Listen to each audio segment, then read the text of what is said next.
శ్రీనివాస్ గారు, సార్. మీ DSC journey ఎలా సాగింది అనేది తెలుసుకోవాలని ఉంది నాకు. కారణం ఏంటంటే పెద్ద వయసు. అవును అంటే సార్. మీరు అలా కనపట్లేదు కానీ రికార్డెడ్గా మాట్లాడుకోవాలి కాబట్టి పెద్ద వయసు. అవును సార్. 48 రన్నింగ్, 48 కంప్లీట్ అయింది, 49 రన్నింగ్. అవును సార్. సో నాకు తెలిసి మీరు చాలా సుదీర్ఘ అనుభవం పొందున్నారు. అవును సార్. ఎందుకంటే 2006 నుంచి డిఎస్సి ప్రయత్నాలు ఉన్నారు. అవును సార్. 5వ అటెంప్ట్లో మీరు ఇక్కడ సక్సెస్ సాధించడం జరిగింది. అవును సార్. ఈ సక్సెస్ని ఎలా సాధించగలిగారు? ఈ ఈ మీ యొక్క డిఎస్సి లెర్నింగ్ ఉంది ఒకసారి మాకు చెప్పండి సార్. 2006 నుంచి రాస్తున్నాను సార్ నేను. ఓకే. 2006 రాసిన కానివ్వండి పెద్దగా అవగాహన లేకపోవటం, ప్లస్ అప్పుడు డిఎస్సి వచ్చినా కానీ పెద్దగా శాలరీ లేదు అనేటువంటి కాన్సెప్ట్ ఉండేది సార్. అప్రెంటిస్ ఉండేది సార్. అవును, కరెక్ట్. ఆ అప్రెంటిస్ ఉండటం నాకు నేను సంపాదించేది దీని మీద బేరే చేసుకుంటే నేను సంపాదించేది ఎక్కువ ఉండేది.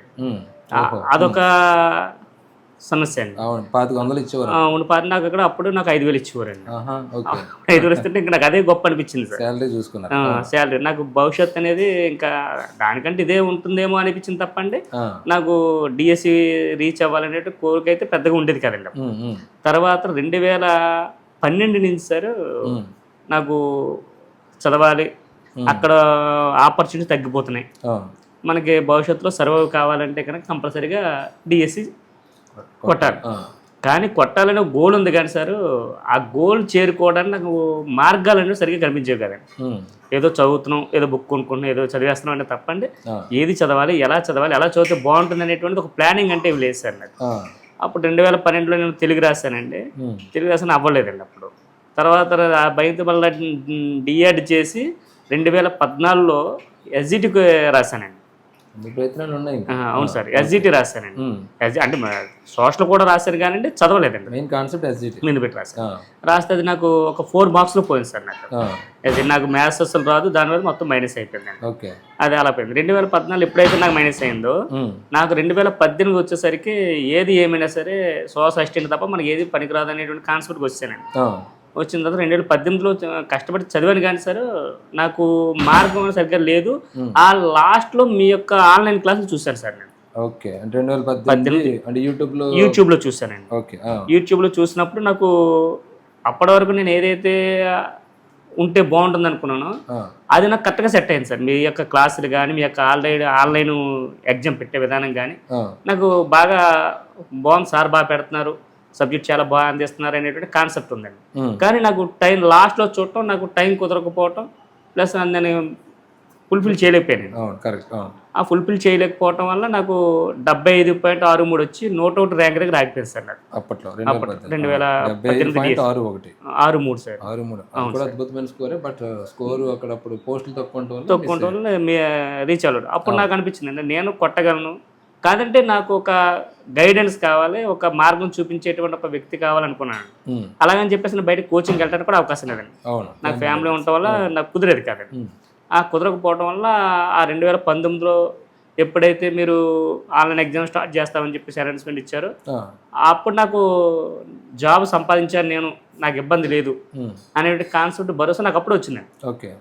ఎందుకంటే ఆల్రెడీ మీ ఎగ్జామ్స్ నేను చూశాను.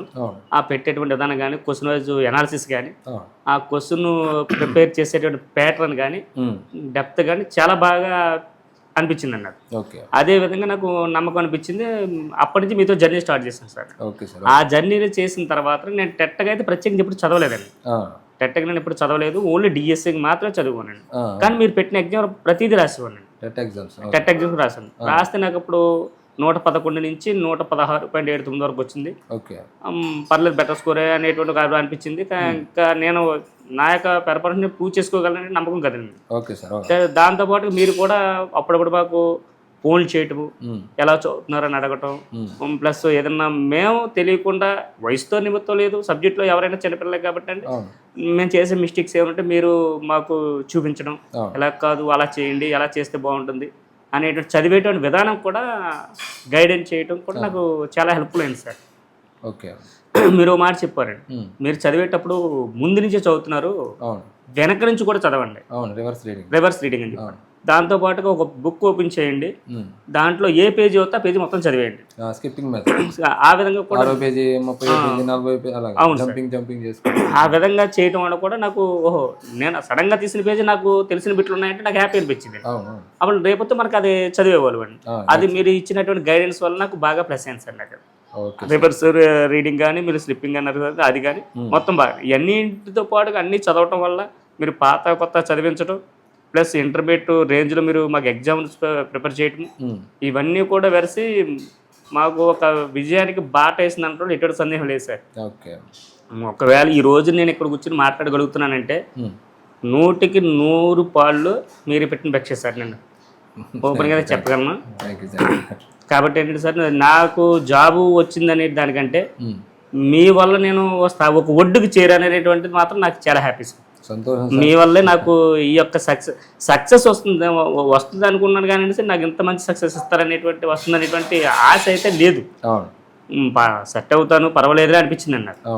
అటువంటిది మీతో పరిచయం ఏర్పడి లాంగ్ జర్నీలో ఎన్నో కొన్ని బ్రేకులు వచ్చినా కానీ ఆ బ్రేకుల్లో కూడా మాకు వెండి తట్టి మనం ప్రోత్సహించి ఈ సైడ్ ట్రాక్ వెళ్ళొద్దు కొద్దిగా అటు ఈ విధంగా ఉండండి ఆ విధంగా ఉండండి ఏం పర్లేదు ఉంటుందని చెప్పి మోటివేషన్ చేయటం, నోటిఫికేషన్ ఉండదేమో అనేటువంటి తనంలో కూడా మాకు ఆశలు స్వీకరించేలాగా చేయటం, మాకు చదివించడం, డైలీ మీ యొక్క టెస్ట్లు ఎప్పుడు మీరు ఇచ్చిన టైం టేబుల్లో ఏ టైం టేబుల్ ఏ ఎగ్జామ్ కూడా మీరు లేట్గా అప్లోడ్ చేయడం కూడా చూడలేదండి నేను.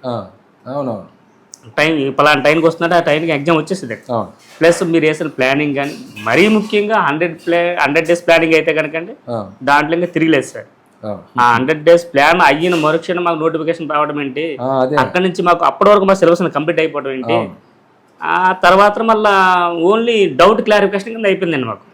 ఇంకా మేము చదవలేదంటూ ఏది లేదు సార్. అన్ని కంప్లీట్ చేసి అన్ని ఫుల్ బాగా సక్సెస్ అయింది. అది బాగా సెట్ చేస్తారు సార్. ఆ సెట్ చేయడం వల్ల మాకు ఈ రోజు నీ స్థాయికి రావడానికి అవకాశం కలిగింది సార్. నాదొక ప్రశ్న సార్. బిఈడి కాలేజీలో మీరు సోషల్ మెథడాలజీ చెప్తున్నారు. అవును సార్, చాలా సుదీర్ఘంగా.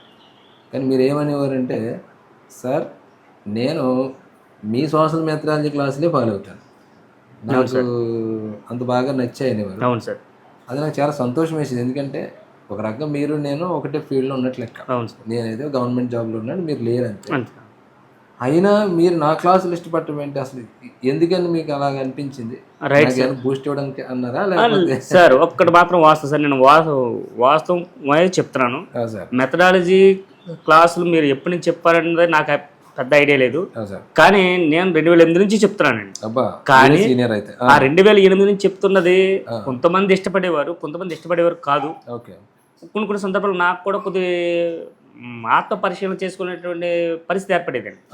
మెథడ్ అనేది ఎప్పటికీ భయం ఒక రకమైనటువంటి ఒక గోతంలా కనిపించేది, ఫోబియో అర్థమయ్యేది కానీ దాన్ని ఎక్స్ప్లెనేషన్ చేయటం కొద్ది ఇబ్బంది అయ్యేదండి. అటువంటిది మీ యొక్క ఆన్లైన్ క్లాసులు మీకు మెథడాలజీ క్లాసులు పెట్టారు కదండి, ఆ క్లాసులు విన్న తర్వాత నాకు మెథడాలజీ అంటే ఓహో కంటెంట్ ఎన్ని గంటలు చదవటం కంటే మెథడాలజీకి ఈ యొక్క సార్ క్లాసులు విని ప్లస్ దాంతోపాటు బుక్ ఒకసారి రిఫర్ చేస్తే 100కి 100 పాళ్ళు మార్క్స్ తెచ్చుకోవచ్చు అనేటువంటి ఒక ధీమా ఏర్పడింది. ప్లస్ అలాగే చదివాను, అదే విధంగా నేను మా యొక్క కాలేజీలో కూడా చెప్పేవాడిని. అవునండి, అప్పుడు పిల్లలే చెప్పేసి సార్, నేను చెప్పక్కర్లా, పిల్లలే అనేవారండి. ఏంటి సార్ మీరు ఇంతకు ముందుకు ఇప్పటికి చాలా తేడా కనపడుతుంది, దీంట్లో నమ్మంటే మెథడాలజీ చెప్పేటువంటి విధానంలో తేడా కనపడుతుంది ఎలా కనిపిస్తుంది అని కూడా అడిగానండి. అడిగితే చాలా బాగుంది సార్. అంటే ఈ యొక్క క్రెడిట్ అయితే నాది కాదు, మా గురువు గారిది. మా గురువు గారు పెట్టిన క్లాసులు వింటున్నాను నేను, దాన్ని తగ్గట్టుగా నేను చదువుతున్నాను మెథడాలజీ. ఆ రెండు కలిసి నేను చెప్తున్నాను మీకు. కాబట్టి ఈ విధంగా నేను చెప్పగలుగుతున్నాను, దానికి కారణం మా మురళీధర్ సార్ అని చెప్పి చెప్పారు. మిమ్మల్ని అడగవలసిన మరొక ప్రశ్న ఉంది సార్. మీరు 2008 నుంచి టీచింగ్ ఫీల్డ్ ఉన్నారు. అవును సార్. ఒక పక్కన డిఎస్సి ప్రిపరేషన్ చదువుతున్నారు. అవును సార్. ఆల్రెడీ డిఎస్సి ప్రిపేర్ అయ్యే వరకు మీరు బోధిస్తున్నారు. బీఈడీ అంటే మరి అదే కదా. అవును సార్. మరి మీ విద్యార్థులు ఒక పక్క చదువుతూ ఉంటారు, మీరు ఒక పక్క చదువుతూ ఉండటం, ఒక పక్క ఫ్యామిలీ చూసుకోవటం, మీకు ఎప్పుడైనా ఇబ్బంది అనిపించిందా?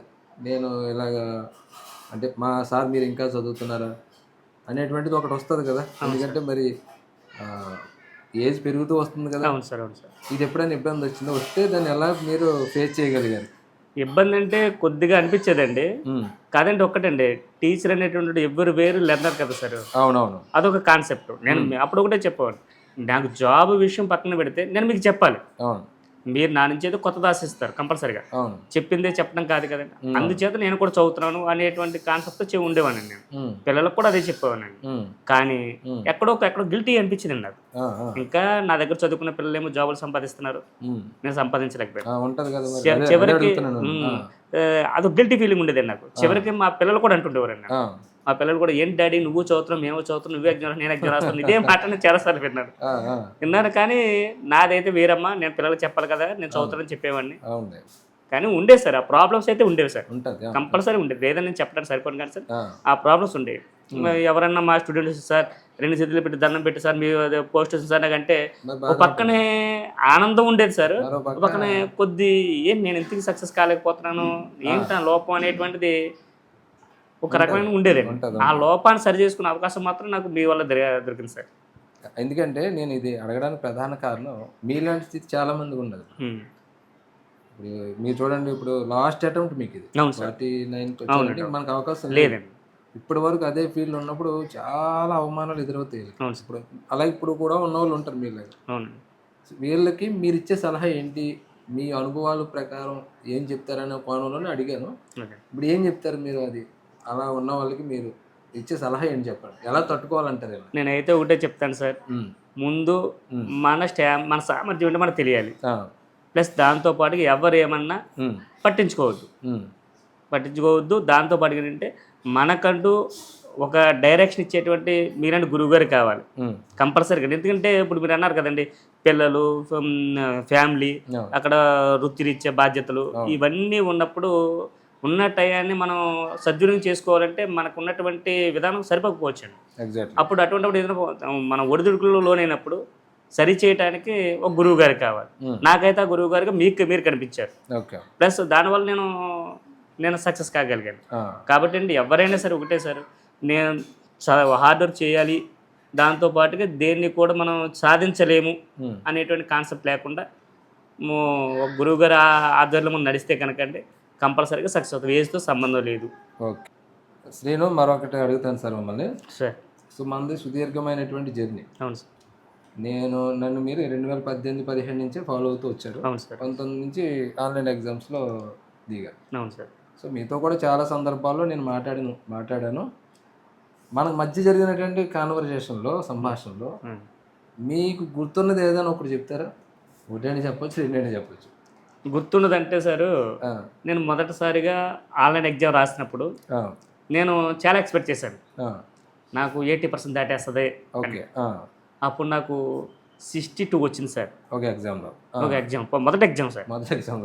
ఏంటి నేను ఇంతలో పడిపోయినా అనేటువంటి కాన్సెప్ట్ వచ్చింది సార్ నాకు. అప్పుడు వెంటనే మీరు ఒక కింద మెసేజ్ వచ్చింది సార్, కంగారు పడద్దు, సాధనమున పనులు సమకూరు ధరలోనే ఒక సెంటెన్స్ వచ్చింది సార్.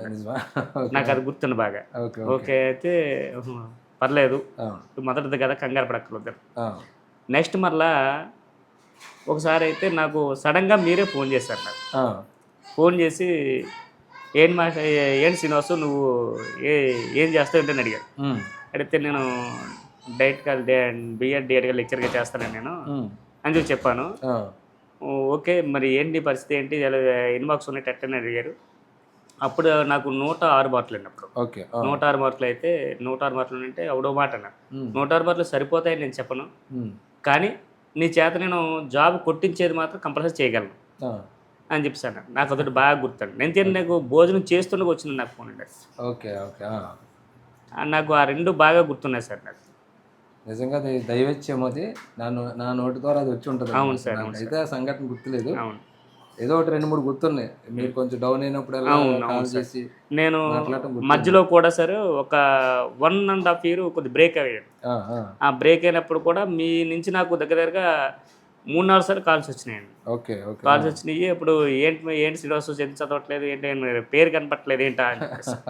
అప్పుడు లేదు సార్ కొద్దిగా లేట్ అవుతుంది కదా, కొద్ది షాప్ ఒకటి పెట్టాను నేను, కుదరట్లేదంటే అప్పుడు నువ్వు చదవకపో, ఎగ్జామ్ మాత్రం అటెండ్ చేయడం మాత్రం మానద్దు అని చెప్పి సార్ అలాగే నేను చేశాను సార్. ఓకే. ఆ విధంగా కూడా నాకు మీ యొక్క తోడ్పాటు మరువలేదు సార్ నిజంగా. అది ఒక నేను పక్కకి వెళ్ళిపోతున్నప్పుడు కూడా ఆ. నాకు వెన్నంటే ఉండి నాకు ఒక దిశానిర్దేశం చేసినటువంటి విధానం సార్.